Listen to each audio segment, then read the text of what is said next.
Good morning, Ohio. James Lewis of This Dream House, the show that is all about the house. We have a special guest with us today, Bret Michaels. But before we get to Bret, we want to give out our email address. It's tdhcincy@gmail.com. Once again, tdhcincy@gmail.com, where you can win contests, tickets, all kinds of great stuff. So, Bret, thank you for joining us today. Hey, thank you for having me on. I'm excited for the interview and excited for the show. So what is your favorite sport? I got to tell you, you ready? I'm a sports fanatic, so I'm covering that with the blanket, okay? But growing up in Western Pennsylvania, my favorite sport growing up was football, baseball. Loved playing hockey during the winter when it got right and all the ponds or lakes froze up. And then, but for me, also motocross. I'm a big, and now supercross, but a big motocross fan. Awesome. That's what we love having is people that are into sports on our show. It makes it more interesting. So with being a football fan and being out there, you probably played football. Is that correct? I did. I played for the Mechanicsburg Wildcats. My dad, long story short, my dad's a veteran and originally born in Butler, Pennsylvania. And then we moved, he was with the Navy, so we moved around a bit and then ended up at the central Pennsylvania at the Naval Depot there in Harrisburg, Mechanicsburg. And I played football since I was a kid, started at St. Joseph, moved my way up to the Wildcats and got to play both quarterback and started at middle linebacker and then switched to the OLB. I was the outside linebacker because with our team, making sure we had enough players, if you know what I'm getting at. Sometimes you played both sides of the ball, if you know what I'm saying. I know what you mean, exactly. You have those smaller schools where you maybe only have 25, 30 kids come out, and you don't really have enough to have players going one way. You got to have them play both ways. I know what you mean there. Yeah, and you know what's funny when you say that when you're playing offense and defense and even special teams. But for some reason, I always said this. Even when I was a kid, I was like, I don't know what it was, but sports and music and motorcycles were just good for my soul. I used to call it, that just like tackling when there was a light bit of snow on the ground and you would slide in the what I'd call slushy mud about 8 feet after you tackled somebody. I don't know. It was just awesome. And I understand you would still enjoy playing football. Who do you play with? Where do you play? Here's what we do. I get on the road all the time. I have the full band, the crew, those that are willing, right, to play. We mix it up a little. Sometimes it's band versus crew. Sometimes we're out there with VJs and DJs and local fan. We'll even grab a bunch of fans, and we just go out there and play a great game of, let's call it, very aggressive two-hand touch. Is that a good way of putting it? That's a good way of putting it. Exactly. You're not tackling, but you're definitely not lightly. There's some intent. There's no light tapping. Exactly. It may be a good shove and a possible tackle. So who is your favorite team? Growing up, obviously, I was a Steeler fan. I mean, my dad was one of the original Lambert Lunatics. And, and I said this, it was all's fair in love, war, and football. So some of my best friends giving me obviously I've got lots of friends all over the U.S., all over the world, but especially U.S. Come football time, we all like to really rouse each other, but end up all being friends. It's like a sports bar for the most part. You all, you go in there knowing it's a Warriors game. You don't know who's going to win. But growing up a Steeler fan, some of my best friends are Bengals fans, Browns fans, Patriots fans, Cowboy fans.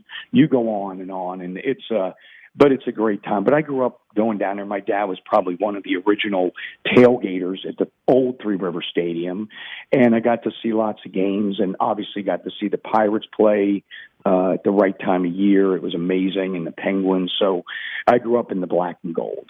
That is awesome how sports brings families together. So tell us. It does. Mm-hmm. Oh, sorry. No, go right ahead. Right ahead. Sorry. No yeah, worries. But it does. No, I was going to say, tell us about how sports bring families together. For me, not as a dad now, it's one of our favorite things. Like I take my daughters out. We have a motocross track on the ranch. We go out, we ride. We get together, watch college. I love college football too, and baseball, and which by the way, I was going to say here in Ohio, We did something amazing. I don't know if you read the story, what we did with the end of the college season. If you're talking about college baseball with Vandy and I think it was up against Michigan, and an amazing game. But we did something amazing we're doing there with some charitable stuff with Tyler and going to make it incredible. But again, going back to the question, just for me, and again, I say this, sports in general and the family, it just is something where it brings my kids and I together. It definitely brought, my father, who has recently passed. It was I love my dad. We were like buds, and it really brought you together, and it gave you this level playing field of conversation and a common ground. And I think that's pretty amazing. So tell us about that wild weekend you had. I mean, you were out there with the NFL fans in Minnesota doing the kickoff, Arizona doing the halftime. Yeah, absolutely. Every year I try to do something, big to kick off the season with the NFL. And this year I kicked it off with the Vikings kickoff big party. Saturday, flew all the way back. We landed right by the stadium, went over and sound checked from about 12 at night until about 2, just to get it right at halftime for the Cardinals-Lions game. And then they let me go out in the field and throw some ball, which was incredible. And then came back the next day and kicked it off, used the big siren to light up the stadium. And it was really, when you say you had a good day in your life, it was just a good 24 hours in my life. And then I don't want to say this because I don't want to curse it. There's a lot of superstition that goes around sports, but I'm not going to say I bring good luck, but I bring good energy because the Vikings had a great, a great opening game of the season. Mm-hmm. And then the Cardinals came back from a 24-6 deficit at halftime. I played halftime. They came back to tie it. I believe it was 24-24 at the end. Wow. So, yeah, I was going to say, I know you don't want to jinx it and say you're good luck, but it sounds like it. I mean, it sounds like Jim Rome always talked about karma. So it sounds like giving out good karma. Good karma is a good thank you. You just helped me. Good karma. Because if you say you're good luck, you may curse it. So I like to say I'd like to bring some good energy, but I'm going to use the word I'll bring some good karma to the stadium. And the crowd got fired up at halftime. And sometimes I say this in the game of sports or life, and for me, music. It's you've got to have the skills. You got to have the thrills, so you have that marquee name. But what you need more than any of it is you got to have the will and the passion. I think that willpower, I've watched teams turn it around by sheer determination and bring a win out of something that was going really bad. And hopefully, I bring some of that good karma energy to the situation. So how great is the Unbroken World Tour going? It's been amazing so far. I mean, again, 3 generations of fans, amazing fans, amazing people. I'm one of those guys, like when we're walking through the stadiums and doing stuff, I'm just meeting with everybody. I like being a good host. I am a grateful human being. In other words, I'm grateful that I get to do what I love, which is play music, and I get to travel. And I think now having 3 generations of awesome, I say friends, it's an amazing feeling. And the Unbroken World Tour kicked off with a great sellout at all the arenas and amphitheaters, and then we go into some of the casinos as it gets a little colder. And it's just been an incredible tour. Obviously, all the shows are important; they're all great. But I understand there's a handful of shows for the hometown heroes. That's exactly right. As I was talking about, I come from a family of all veterans, first responders, utility workers, a lot of utility workers in my family that sometimes are unfortunately overlooked because they put us all back together when these disasters happen. And so these shows that we're doing in all the arenas, we're going to bring them up on stage as I do at every show. I bring our veterans and first responders up during something to believe in. The crowd goes crazy because I want to be very clear, there's zero political message, just simply a thank you for our freedom and the opportunities that they bring us.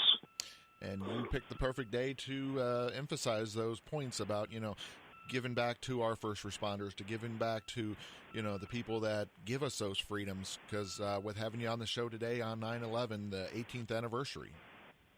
Absolutely. And I say this, I have my cousins and my uncle are in Middletown, New York, went down, were some of the first responders on scene during 9/11. And I say this, it truly was for all of us. It changed all of our lives in some way, and I just can't thank them enough. And I did it long before that happened. Will continue to thank them far into my career and personal life. And it's, like I said, to them and their families, we did a bunch of concerts and fundraisers. And again, saying this, much love and respect out to their families that are still affected by it. And now they're getting the treatment they deserve. You mentioned about how music is generational for you, with having 3 generations of fans. The great thing is you've also incorporated your family into that generations of music. So tell us about that. Tell us about working with your daughter. Absolutely. My 2 daughters, Rain Elizabeth, she goes to school for sports broadcasting and journalism. She goes to university in the South and loves it.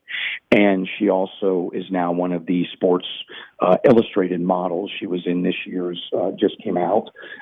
She's a sports fanatic, but loves it. And then my youngest daughter, Georgia Blue, she co-wrote, she goes to a school for music, and she co-wrote Unbroken with me. And we've both been through a lot of adversity in our lives, me being a lifelong diabetic, that crazy brain hemorrhage I had. And, I'm just glad to be on the good side of the dirt. And so we wrote a song simply about just being stronger than the adversity and stronger than the storm. And it's a very positive song, and a lot of the big sports programming have picked it up because of the chorus. Just has it just gives you that fight, that feeling that you can overcome. Exactly, I agree with you. I mean, it's one of those songs that really inspire and really make you, feel the emotions that can change lives. Absolutely. And thank you for saying that. And I invite people to listen to the song, but they can simply go to BretMichaels.com, check out the video, make sure they like it before they download it, and check out the song and the lyrics. But it's a lot of people have picked the song up for that reason in their programming. It just gives you this fight to overcome. We all go through stuff, but it's about how we're going to overcome it and challenge it. And the way I understand it, you have another big interview coming up October 22nd with Dan Rather. I'm really excited. And here's the story behind this. Dan shoots most of his stuff in L.A. and in New York, and I invited him to come down to the ranch as a fan, and he said, "Come down, let's have fun." He was and his crew, one of the greatest interviews and most fun, a sincere guy. He takes it very seriously, but he's a lot of fun. And we had such a great time. And I said he'd been a big part of my life. My cousin Bobby, who works with us, is a 2-time Purple Heart recipient. And during the Vietnam, during the conflict and the war, was wounded twice, but he had a chance to cross paths in a place called Contienne overseas, where there was some heavy battle going on. And so I said, Dan, you've been a big part of our family forever. And I said, that's an awesome thing. And what a great, again, I don't get to see the interview, but we had a really sincere, great interview. Awesome. Just before that, we had mentioned about collaborating. You mentioned with your daughter. Also, you have another collaboration out there with Loretta Lynn. Yeah, we just did an amazing collaboration together. I took, of all things, I had my dirt bikes. I went down. It was a little colder. It was during Thanksgiving a few years ago. And we went down and we had an amazing Thanksgiving dinner. My crew and band and all of our buses and trucks, she invited us out to a ranch. We had a blast. I got to race my dirt bikes. And we went to the studio, and I had Joe Perry from Aerosmith and Phil Collin from Def Leppard playing on Every Rose, a new version of it. And Loretta came into the studio and was gracious enough to do harmonies on it with me. And we really had a great time doing the song together. Sounds awesome. It sounds like a wonderful experience. And the way I understand it, she's into motorcycles. Doesn't she have some type of an event or something? She hosts some of the best riders you're watching in Supercross right now. All go down. She has her, the Pro-Am down at her ranch, and her track is tough. I've ridden some good tracks before, but it's a tough track. I got to tell you, and watching those kids down there racing and getting fired up, it's amazing. But yeah, I got a chance to break it out, the bike, and ride around a little bit. I had a blast, and she hosts an amazing Pro-Am event. Awesome. We got to cover last weekend's big event, of course, with the Vikings and the Cardinals. This weekend also is going to be huge. Saturday, the way I understand it, Troy, Ohio, at the Hobart Arena. Yep, Hobart is going to be an incredible, when I say it's an incredible show, we are bringing an absolute party. It's going to be absolutely insane. Big show, playing all the Poison hits, a few of the brand new songs like Unbroken and stuff from Rock of Love. And it is just, like I said, Ohio fans rock. They know I love them, and we have a lot of great years together, and it's going to be an incredible show. And then the next day, I'm doing a huge event in Louisville, Kentucky. It's going to be incredible on the night of Luke Bryan, myself, Brett Young, and Keith Urban. Excellent. I mean, a great lineup. And the way I understand it, you're going to be performing on the barrel stage around 3:55. So that should be huge. I mean, Hometown Rising, like you said, the roster is just phenomenal. Phenomenal. And I got to do Stagecoach this year with Luke. And when the season I won Apprentice, he was on it, and we helped to break. He was a great artist, and he deserves every bit of success he's got. And like I said, I'm excited about that. And the night before, on Saturday at Hobart, it's going to be in Troy, Ohio, an unbelievable show. Like I said, bringing a big party to that, mixing up the rock, the country, and I call it's like a Crocker Fest. It's good country, good classic rock, and good cooking. So it'll be a good night. Oh, definitely. It's going to be a wonderful time. So our listeners will either need to go up to Troy, Ohio, our Columbus listeners, or our Cincinnati listeners need to go down to Louisville, or maybe both. So before we let you go, oh, definitely. Before we let you go, where on social media, where on the web should they check you out at? Just simply go to BretMichaels.com and check it all out. Everything's up there. But again, at this point, and I always say this, music, we've crossed that line into making a lot of friends and real life connections, especially with the charitable work we do with My Life Rocks Foundation. That not only is the music, it goes into people's real life, and I hope that, again, I hope that everyone has an awesome day at these concerts. I wish them the best holidays, and yourself, and can't wait to see you all this weekend. Thank you.